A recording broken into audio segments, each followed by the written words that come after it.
இங்க திராவிடம்னு எதிர்க்கிறாங்களே, இந்த திராவிடம்ங்கிறது என்ன? கன்னடரை குறிக்குமா இல்ல மலையாளியை குறிக்குதா? மலையாளியும் கன்னடம் தான் இங்க தமிழ்நாட்டுல ஆட்சி செஞ்சுக்கிட்டு இருக்கானா? அவரே சொல்றாரு, இந்த தெளிவா கேட்டுக்கோங்க.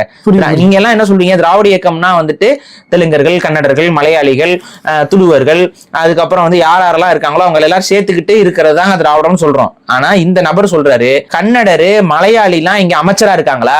அமைச்சரா இருக்கிறதெல்லாம் யாரு? நாம தான், அதாவது நாம தான், தெலுங்கர்கள் தான். அதனால திராவிடம்னு சொல்லாத, தெலுங்கர்னே வெளிப்படையா சொல்லு. அதை தான் நானும் சொல்றேன். திராவிடம்னே சொல்லல, தெலுங்கர்கள் தான் நான் சொல்றேன். உங்களை இப்ப தெலுங்கர்கள் கூட நான் சொல்ல, ஆதிக்க வெறி பிடித்த தெலுங்கர்கள் தமிழ்நாட்டை தமிழர் ஆளணும்னு சொல்லும் பொழுது உனக்கு எங்க இருந்து கோவம் வருதுன்னு தெரியல. அது அந்த எரியுதிரி மாலான்னு குப்பரக்காப்பட்டு போய் அந்த இடத்துல இருந்து உனக்கு கோவம் வந்து பொத்துக்கிட்டு வந்து நீ இறங்கி வந்து கத்திக்கிட்டு இருக்கீல்ல, இந்த கோபம் உன்னுடைய தெலுங்கு உணர்வுல இருந்து வருது இல்ல. இதைத்தான் நான் சொல்றேன்.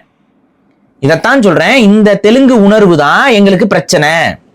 நீங்க திராவிடனா இல்லடா, நீங்க தெலுங்கனா இருக்க.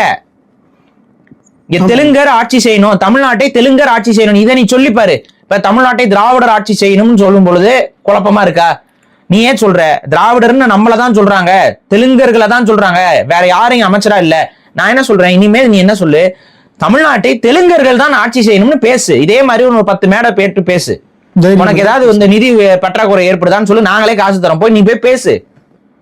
எங்களுக்கு அது சாதகமா தான் அமையும். அது நீ இந்த மாதிரி உன்ன மாதிரி ஆட்கள் ஏமாத்திக்கிட்டு இருக்கனாலதான் இன்னைக்கு நீ சொல்றீல, உனக்கு இவ்வளவு தைரியமா நீ பேசுறீல. இதே தைரியம் ஆட்சி அதிகாரத்தில் இருக்கிற உன்னுடைய சொந்த சாதிக்காரனுக்கு ஏன் இல்ல? இதை கேளு நீ. ஏன்னா நீ இங்க ரெட்டியா இங்க ரொட்டி கூட விற்க முடியாதுடா. இது முதல்ல புரிஞ்சுக்கோ. நீங்க ஒரு ரெட்டியா இருந்துட்டு இங்க ரொட்டி விற்கணும்னு நினைச்சீங்கன்னா கூட இது ரெட்டியோட ரொட்டின்னு சொல்லிட்டு எவனும் வாங்க மாட்டான். புரிஞ்சுக்கோ. நீங்க ரெட்டியா இங்க ஆட்சி செய்யல. இங்க தமிழர்கிட்ட தங்களை தமிழர் போல காட்டிக்கிட்டு எங்களுடைய அடையாளத்துக்குள்ள வந்துகிட்டு ஏமாத்திக்கிட்டு இங்க அதிகாரத்துல உட்காந்துக்கிட்டு இருக்க.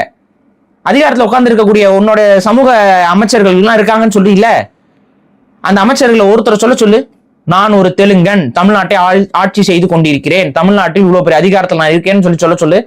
சொன்னா அடுத்த முறை அந்த ஆளால வர முடியாது. ஆந்திராவில் சொல்றாங்க, அங்க போனா சொல்றாங்க. ஆந்திரால அவங்களோட சாதி மாநாடுகள்ல போகும்போது அது மட்டும் நாங்களும் மனவாடுதாங்க, நம்ம எல்லாம் மனவாடுதாங்க. இப்ப நடிகர்களா இருப்பாங்க, அங்க போய் உட்காந்துக்கிட்டு அங்க பேசும்போது பேசிக்கலி ஐ பி தெலுங்கு காய் பிகாஸ் ஐ மீன் நாயுடு காய் அப்படின்னு சொல்லி பேசுவாங்க வெக்கமே இல்லாம. இங்க வந்து பாத்தீங்கன்னா தேவமாறு இதுன்னு என்னங்க சாதியா பிரிஞ்சுக்கிட்டு என்னங்க இது அப்படின்னு உட்காந்து இங்க நமக்கு வியாக்கியான படம் நடத்துவாங்க. அவங்க அங்க போகும்போது நாயுடு காய் நாயுடு காயா இருக்கனாலதான் தெலுங்கு காய். புரியுதுங்களா? இவங்களோட இந்த ஏமாத்து வேலையை தான் இங்க மக்கள் புரிஞ்சுக்கணும். நீ தெலுங்கராக இரு, உணர்வுள்ள தெலுங்கராக கூட இரு, எங்களுக்கு இதுல பிரச்சனையே கிடையாது. தெலுங்கர்களுக்கு இங்க வந்து அதிகாரம் வேணும்னு கேளு. இது ஏன் நாங்களே சொல்றோம்.